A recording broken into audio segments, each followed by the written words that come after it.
السلام عليكم ورحمة الله وبركاته. ازيكم حبايبي؟ عاملين ايه؟ رب تكونوا بخير وسعادة بإذن الله. النهاردة هتكلم على بديل الأرخص والأوفر لسوب اند جلوري. قبل ما اتكلم عنهم، اللي لسه ما اشتركش في القناة يدوس على زر الاشتراك اللي تحت او يعمل سبسكرايب ويفعل الجرس اللي جنبه عشان كل فيديو انزله يجيلكوا على طول. اول حاجة انتوا قدامكم اللي هو سوب اند جلوري وماركة اسمها نوت شيل او ناتشل، حاجه زي كده يعني. المهم ان الاتنين دول مكتوب عليهم بادي لوشن. اول حاجه حابه اتكلم عن الاتنين دول. هما انا بالنسبه لي هما مش بادي لوشن، هما بالنسبه لي ان هما عاملين زي الباتر، عاملين زي الزبده، لا كريمي ولا لوشن. هو قوامه تقيل زي الزبده، تقيل يا جماعه بجد. فحكايه بادي لوشن دي لا خالص خالص خالص، هو مش بادي لوشن، هو قوامهم الاتنين تقيل. تاني حاجة حابة اتكلم عنها، السوب اند جلوري حلو قوي للجسم لكن مش حلو للايدين. يعني لو ايديكي فيها جفاف شديد وكمان فيها زي القشور او زي القشر عامة، يعني مش هيرطب خالص معاكي، لا خالص خالص خالص. فسوب اند جلوري حلو قوي قوي للجسم. بعد الشاور بتاعك بتحطيه وبعدين بتحطه في ايه البادي سبلاش او البادي ميست اللي هو بتاع سوب اند جلوري. هو البادي سبلاش مش ثابت قوي، بس بيخلي ريحه عامه يعني الزبد. البادي لوشن بتاع سوب تركيزه في الجسم اعلى من تركيز الناتشل للجسم، يعني ريحة السوب بتفضل ثابتة اكتر على الجسم من ناتشل. ده بالنسبة لي. بعتذر.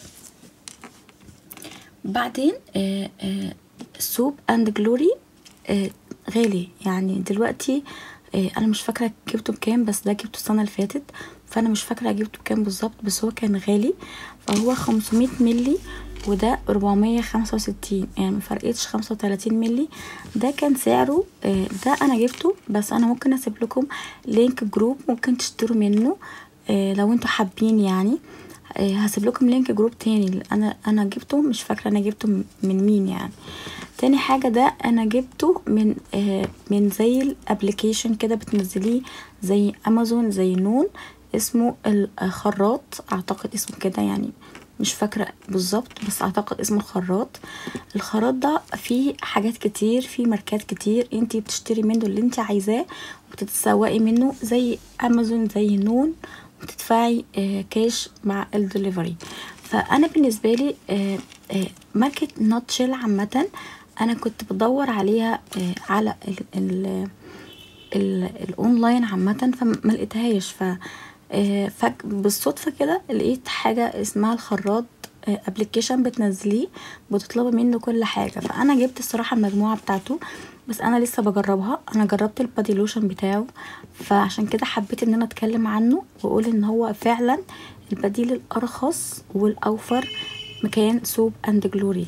هو حجمه 465، ريحته تحفه، ريحته فعلا فعلا جوز هند، بتخلي ريحه المكان تتقلب بجد. ريحه المكان تبقى كلها جوز هند، ريحتها حلوه كده، تحسي في زي الفروتي كده، تحسي زي حاجه حلوه كده، حاجه مسكره، تحسي بانتعاش فظيع. فانا بالنسبه لي ده حلو قوي. ناتشل حلو قوي قوي قوي للايدين وللجسم ولكله، لكن سوب مش حلو للايدين، حلو بس فقط للجسم. فانتي لا، انتي حابه تجيبي الحاجه الاوفر ليكي والانسب ليكي، هاتي اللي هو ناتشل.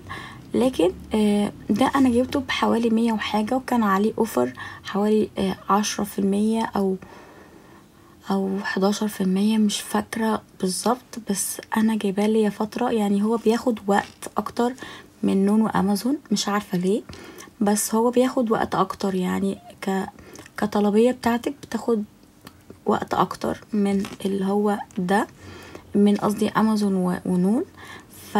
يعني ممكن توصلك بعد اسبوع واكتر. ده يمكن عشان انا بس في الصعيد ممكن، لكن معرفش بقى في القاهرة ايه بالظبط. لكن هو عامة مكتوب عليه بادي لوشن، هو مش بادي لوشن، هو قوامه تقيل.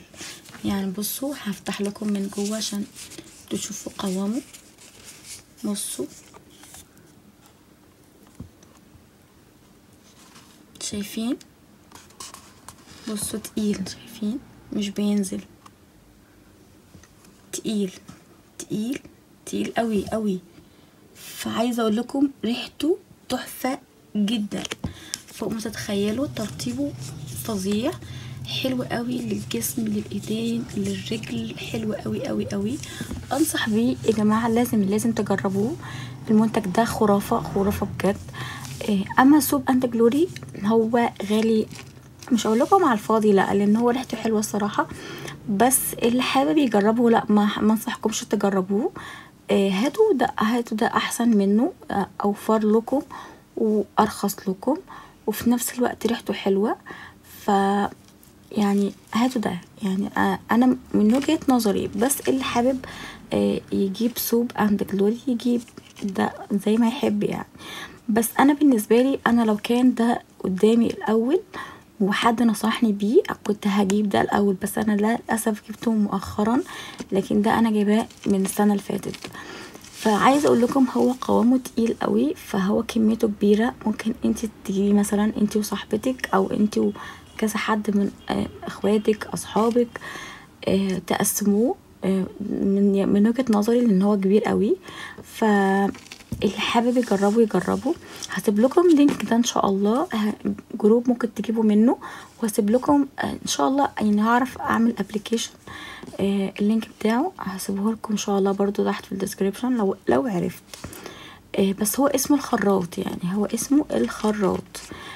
ده بتجيبي منه اي حاجة انت عايزاها. ف الاتنين يا جماعة قوامهم تقيل، الاتنين بصوا قوامهم تقيل قوي الاتنين حرفيا. بادي لوشن دي المفروض ما تتكتبش بادي لوشن. انا بالنسبه لي هما زي باتر، زي زبده الجسم بالنسبه لي، لكن كهي بلوشن لا، حرام يتقال عليهم لوشن وهم اصلا تقيل. ف ده انا خلاص كده، يعني ده قلت ده للجسم. هنا مكتوب عليه شيا باتر ومكتوب عليه كوكنت، هو بالشيا باتر والجوز الهند، هو فعلا ريحته جوز هند، ريحته تقيلة، ريحته حلوة، بتفوح المكان. بس ده ريحته بتفضل اكتر في الجسم عن ده، يعني ريحة السوب بتفضل اكتر في جسمك حوالي 72 ساعة، لكن ده ريحته مش يعني، ممكن نقول 24 hour، ممكن نقول 24 ساعة، مش ميحصلش 72 يعني، ميحصلش. لكن ريحة ده انا بالنسبة لي اقوى في الجسم، لكن ده بالنسبة لي ترطيبه اقوى من ده في كله. ده كان فيديو النهاردة عن البديل الارخص والاوفر لسوب اند جلوري. ده كان فيديو النهاردة، استودعكم الله، السلام عليكم ورحمة الله وبركاته.